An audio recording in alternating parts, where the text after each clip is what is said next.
नीम करोली बाबा ने Steve jobs को एक आधा कटा हुआ एप्पल दिया और स्टीव जॉब्स ने अपनी कंपनी का नाम उस एप्पल पे रख दिया। झूठ। तो मैंने स्टीव जॉब्स की बायोग्राफी जो कि वॉल्टर आइजैक्सन ने लिखी है वो पढ़ी थी और उसमें जो लिखा है वो मैं आपको बता देता हूँ, बाकी आपकी मर्जी है। तो 19 साल के स्टीव जॉब्स 1974 के अप्रैल में दिल्ली एयरपोर्ट में लैंड करते हैं और उनको वहां की गर्मी बर्दाश्त नहीं होती। उसके बाद वो महाकुंभ का रुख करते हैं। महाकुंभ में वो बड़े साधु वाधुओं से मिलते हैं, उनसे ज्ञान भी प्राप्त करते हैं, पर महाकुंभ की लाखों करोड़ों की भीड़ भी उनसे बर्दाश्त नहीं होती। तो वह रुख कर देते हैं पहाड़ों का, जहाँ पे नीम करोली बाबा का आश्रम है। नीम करोली बाबा जो थे वो 1960 के दशक में जो हिपीज मूवमेंट होता था उसके सेंटर में आ गए थे और हिपीज के फेवरेट हो गए थे। स्टीव जॉब्स भी एक हिपी थे, तो वो भी अपने बाबा से मिलने की चाह रखते थे।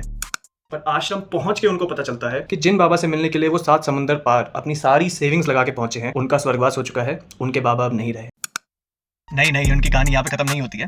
उसके बाद वे पहाड़ों में भटकने लगे और पहाड़ों में भटकते भटकते उनको एक बाबा के बारे में पता चला, एक यंग बाबा के बारे में पता चला जो कि एक दूसरे करोड़पति के यहाँ पे प्रवचन देने वाले हैं। स्टीव जॉब्स ने उस प्रवचन को अटेंड किया, उन बाबा से इंप्रेस हुए और उन बाबा की शरण में आ गए और 7 महीने तक स्टीव जॉब्स अपने बाल मुंडवा के एकदम साधु की वेशभूषा में भारत में रहे। इसके बाद उनकी इच्छा ज़ेन बुद्धिज्म को सीखने की थी। वो इंडिया के बाद जापान जाना चाहते थे, पर उन बाबा ने स्टीव जॉब को ये कह के रोक लिया कि वहां पर कुछ भी ऐसा नहीं है जो कि तुम यहाँ पर रहते हुए अपने अंदर झांक के ना प्राप्त कर सको। क्या तो बढ़िया बात कही। इसके बाद स्टीव जॉब्स अमेरिका चले जाते हैं, कंपनी बनाते हैं, दुनिया भर में उनका नाम होता है। इसी बीच उनको एक ज़ेन बुद्धिज्म के टीचर अमेरिका में मिल जाते हैं जो कि स्टीव का साथ पूरी जिंदगी निभाते हैं और इसलिए बाकी की जिंदगी जो थी उसमें स्टीव जॉब्स का झुकाव ज़ेन बुद्धिज्म की तरफ ज्यादा रहा कंपेयर टू हिंदुइज्म।